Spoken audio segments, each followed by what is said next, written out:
so we are leaving the middle of the world and we are heading to our next camp spot. We have to grab some lunch first. Yes, first food. This is where we're at. Center of the world. Giant globe. Right here.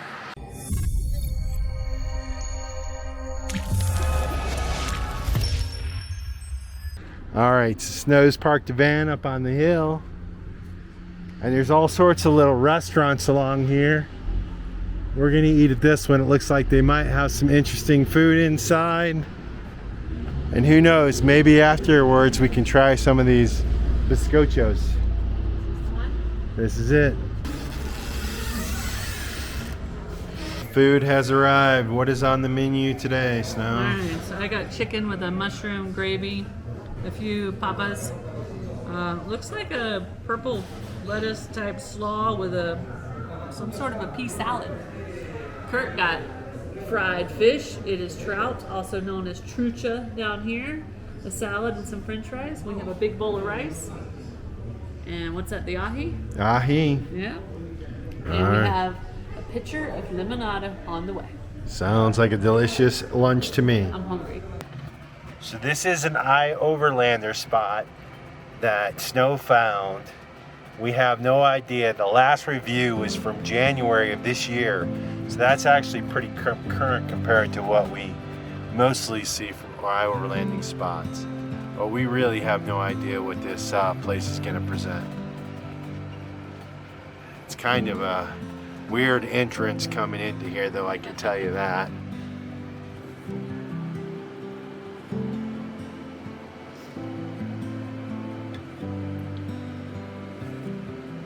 Gee, I think you might like it here.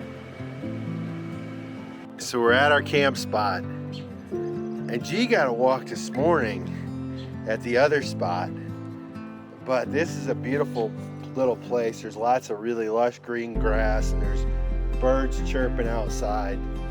So they've been both chomping at the bit to get out. But Vanna didn't get a walk this morning, so it wouldn't be fair for one of them.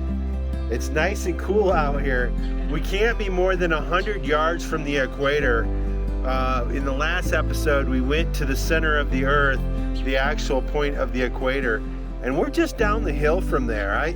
Yeah, we were looking at those cows. So we are less than 100 yards from the equator, and it's pretty darn cold here. Yeah, it is.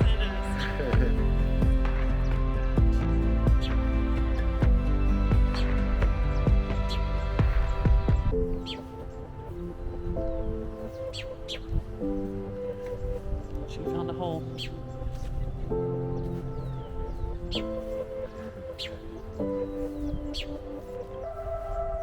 Yeah. Guys, Vanna has climbed a tree. To see what that leaf thing was that was dangling. She wanted to know what that was. She has climbed up a tree. Nanner, what are you doing? She thinks she's a goat, little Billy goat. All right, good evening, everyone. We are at this beautiful place. We got the cats for a nice walk. They love this place. We love it. The owner's brother and his son and somebody else came out and had a nice visit with him. Of course, it was all in Spanish, but just super nice to meet them. They explained some of the local traditions to me, and tonight we're gonna have a little fire here and we're gonna grill up some steaks, and I'm gonna try some of that Ecuadorian agave juice. So it's gonna be a chill night up here. It's kind of cool. We got the fleeces out. We're at about 9,000 foot elevation, and right now it's probably about 68, 70 degrees and cooling off. So let's get this fire started.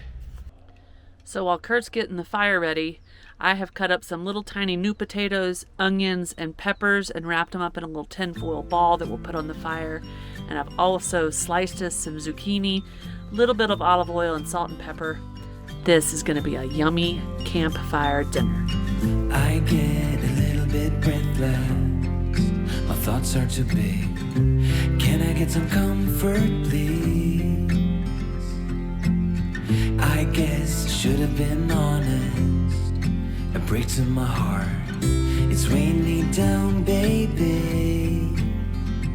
I'm like a river that's overflowed. The sooner you know it, the less do we hurt.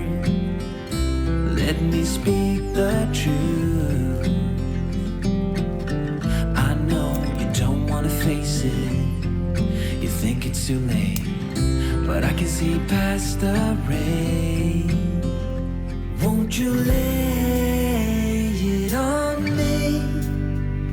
Turn the page and burn it.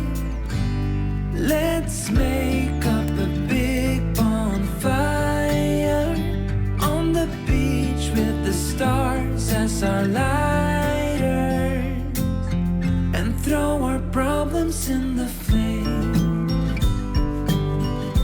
Throw our problems in the flame.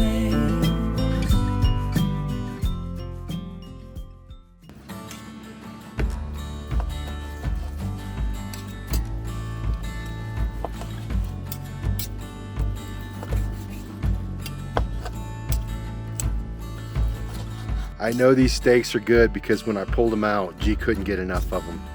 So anyway, how are they cooked? They're cooked perfectly. I think they're going to be nice and tender because they're cutting up nicely. Before I dig into this yummy meal, I want to tell you, I tried this agave juice, this Ecuadorian agave juice. It's like a mezcal. It's a little bit sweet. They also make agave syrup up here, agave honey. And so it has kind of a sweet flavor like that, and really, really, really good, as you can tell. All right, with that, guys, we'll see you in the morning. See where this adventure takes us. All right, we intended this to be an overnight stay. Good morning, everyone, by the way. But honestly, it was just so relaxing and peaceful and nice here. We decided to stay another day. And we didn't do anything really other than just kind of relax, enjoy the nature. But we were kind of recovering from the COVID vaccination. But anyway, it's time to pay. Today's a moving day, and we are headed to an exciting destination that we're hopeful for and we've been counting on. So hope we have some exciting things to show you guys. All right, one of the things the owner, Valentine, has been telling me about is this cave. And he dug this cave himself, and I guess he's got a series back here, but this has taken him about 20 years to build, I guess, to dig out. And look at this thing. Wow. And over there on the other side of the property, he's got a steep cliff. It actually goes almost to the equator. He's wanting to tunnel in there and build a house. So this is a pretty big cave. Pretty cool. He dug it all himself. Wow. So he's also got this stairwell going up to this little lookout, and he's built this little storage shed. Oh, okay. So he's got some kind of drawing, some art here, and he's got some hay, it looks like, for his animals.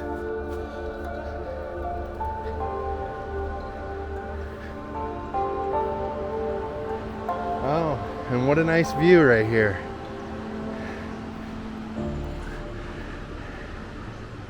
And so we're always talking about the farmlands as we drive past it, but here you get an idea of how these are just small little farms. So you can see the farmhouse down there.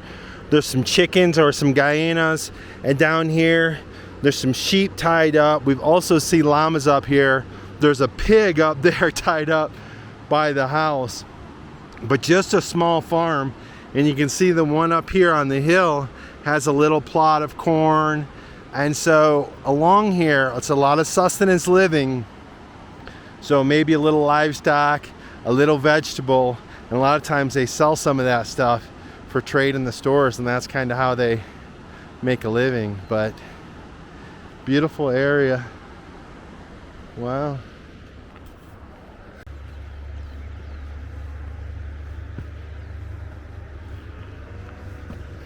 So we've been hanging out with Valentine's llama, but I didn't realize he had all these this little farm stuff back here. Back here I see chickens and some geese. I don't know, there's some other pens back there, so he probably has some other wildlife. So cool.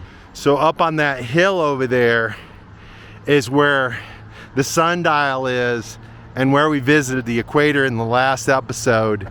And over back there along that corn right there is where Valentine's digging some other caves. But anyway, just another interesting person and interesting lifestyle we've experienced along the way. We didn't spend much time here, but I wanted to share a bit with you guys. So that's it. We head down here from this beautiful lookout. Get the van ready to get on the road. It's moving day. All right, I guess this is a different kind of moving day. G's on the dash. What's going on, buddy? Oh, he heard moving day and he realized it's not his place to be. All right, G hopped down off the dash and Vanna replaced his spot because it's moving day. And we know it's moving day because Snow has her It's Moving Day shirt on. It's a big move. We're going a long ways away. One thing I'm super excited about, we've been at 7,000 to 10,000 feet elevation for like 2 weeks. And I'm a sea level girl, so deep breaths have been the norm. We're headed down to around 4,500 or 5,000 feet. We'll be able to breathe normal again. It has been hard to breathe, especially walking around these hills. But this place we're at right now has bizcochos. We don't know what they are, but this says bizcochos calientes, which means they're hot. So I'm thinking Krispy Kreme. I wish. We'll see. All right. So we think the finger-looking things are the bizcochos.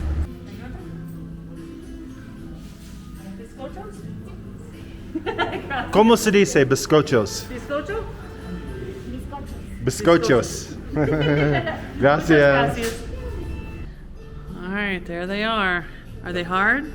They feel a little firm, and these ones are not hot. Ooh, did you see that? They're kind of like a cookie. And they're crumbly like a cookie. I bet you dip them in your drink.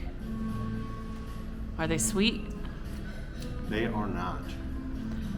They're like a Croissant. a light, like a croissant, except It's a croissant cookie. it's a croissant cookie. It's a croissant cookie. That's exactly what it is. You think it's going to be good dipped in hot chocolate? I think so. I think you need a little sweetness to it, man. There you go. All right, bizcochos. All right, I got a hot chocolate. Comes with a roll of cheese. We got a plate full of bizcochos. Curt got a scrambled egg. Some And instant coffee. This is proven not to be a regional thing. Every restaurant I think we've gone to so far, but for maybe one, has had instant coffee. So here we go. But it looks like it's going to be in milk. Heated And milk. this we've seen quite often here. Hot milk with instant coffee. And this was, how much was this, Curt? $6.75? $6.75. So yep. There you go.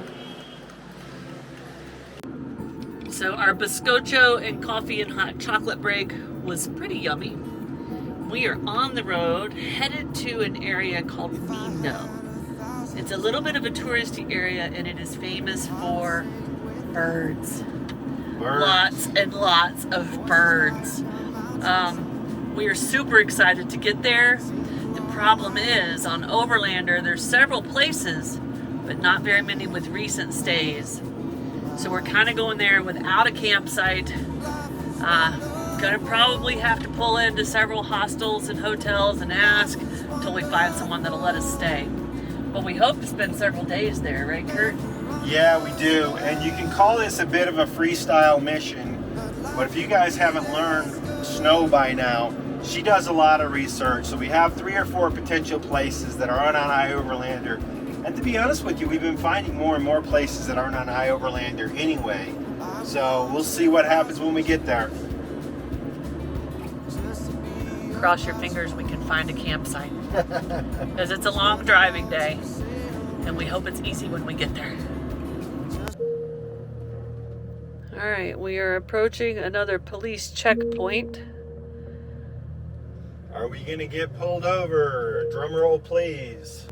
A lot of times they see us, and because we're tourists, they wave us through.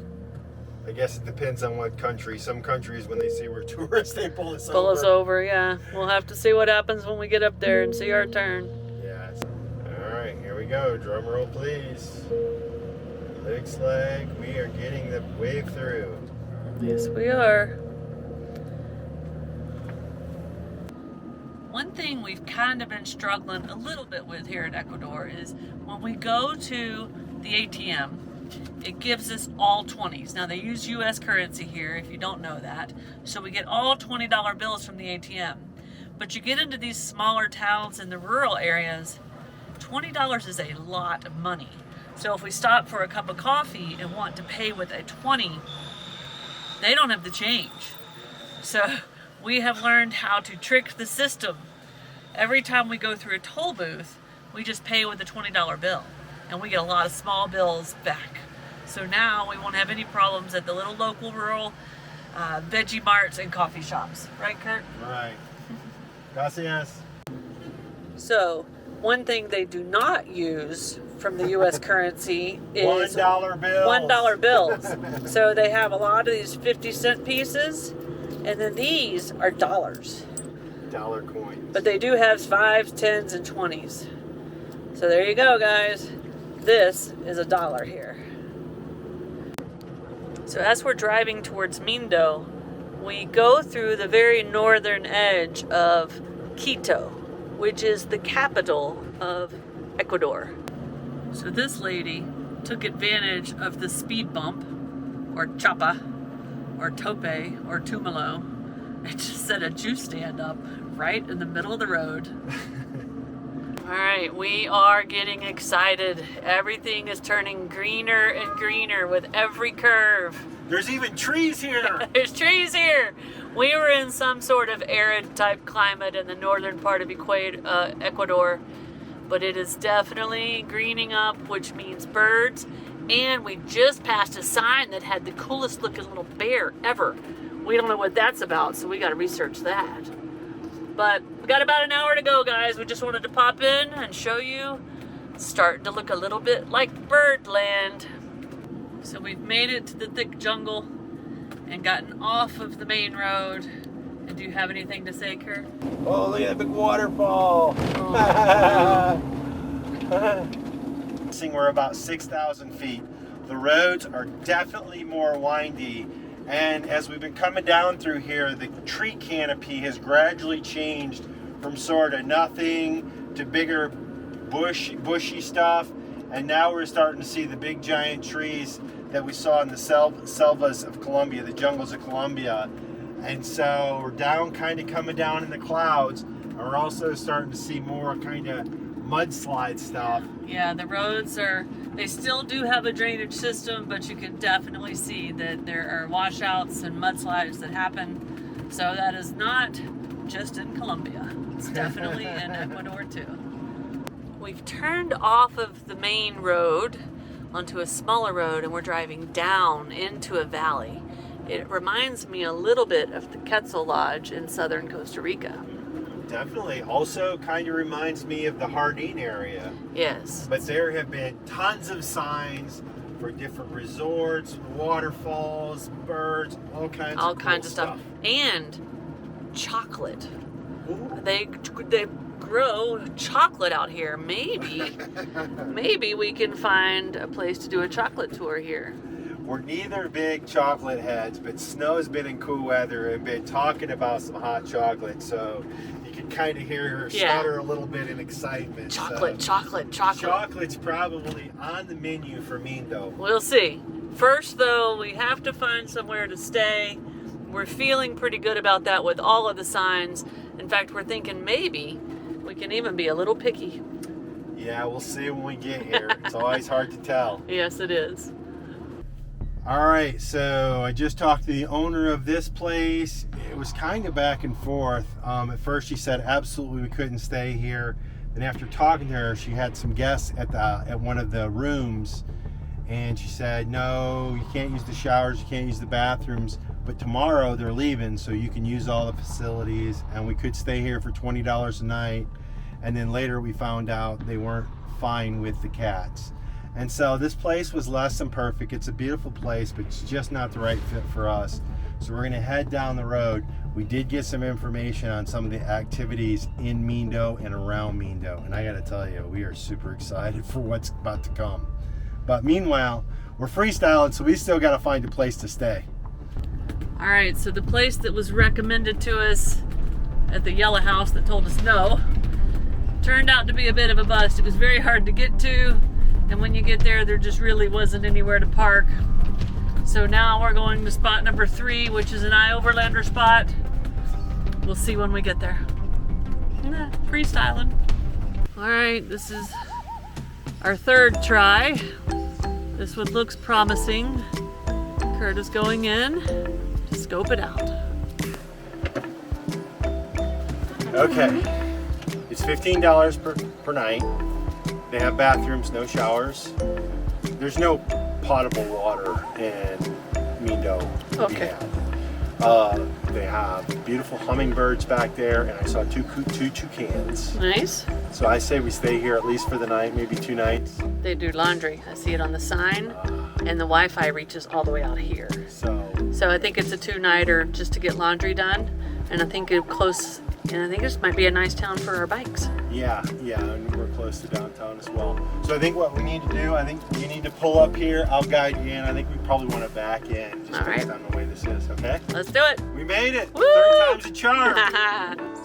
All right, we are settled into our camp. Curt wants me to walk back here to see something, and then I think we're gonna take you guys to town to go get some lunch. Kitties are ecstatic with all these bird noises. See how bright yellow this little bud is right there? Oh wow, It's got a yeah. black bird with a white beak and like a super yellow butt. And then there's a yellow one here. There's a squirrel up there. And I've already seen 3 different kinds of toucans. And there's tons of little hummingbirds. This is going to be an amazing place to hang out for a few days. There's another, yeah, this is really nice.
I would say that both kitties approve of the current campsite.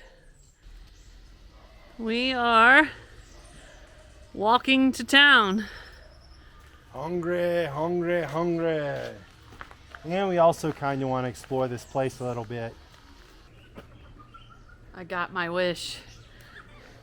4,100 feet. Curt's complaining that it's hot, but it's not. It feels great. And there's air. It is hot, but It's warmer. It's just not cold. It's just not cold, guys. So our parking spot is right here on the edge of kind of the little city of Mindo. And so it's about 300 meters away from the main road. So we're having a walk, and you can see it's a very family-oriented little town. And kind of unique, going from sort of kind of cabin, rustic, to very authentic in terms of style. We made it to the town center. Snow, I think, is seeing something that's caught her attention. Are these finger puppets right here?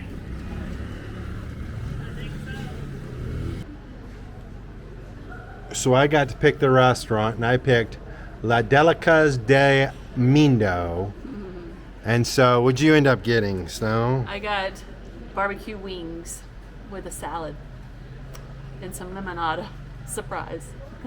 And I got a hamburguesa. With egg on it. With egg, of course. I love eggs, and papas as well.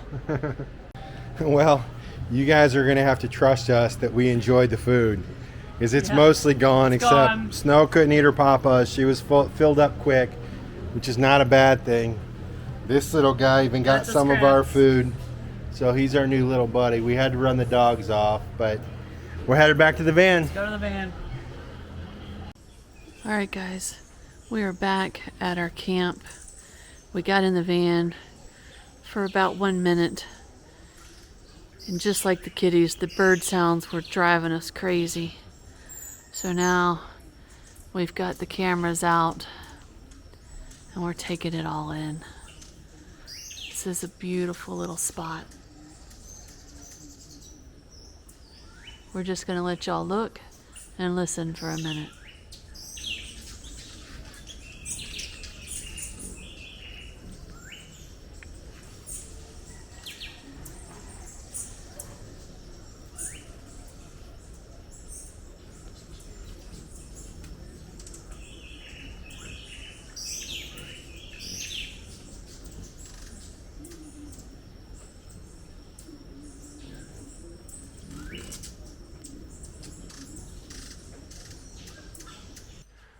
Morning, everyone. I wanted to give you a tour of this place before we leave here. You can see the van is parked right here. Now, this is considered a hostel, but they do have some private rooms in both that building, this building, and also in this building. Up on top, there's some dormitories and showers. So it looks kind of simple and basic. But this is actually where the magic happens back here. And so if you can see over to the left and straight in front of us, there is a couple of bird feeders. And the one thing that I like about the bird feeders is so many different kinds of birds come in. And when you're in an environment like Mindo, which is really literally one of the birding capitals of the world, there are so many different colors of species of birds.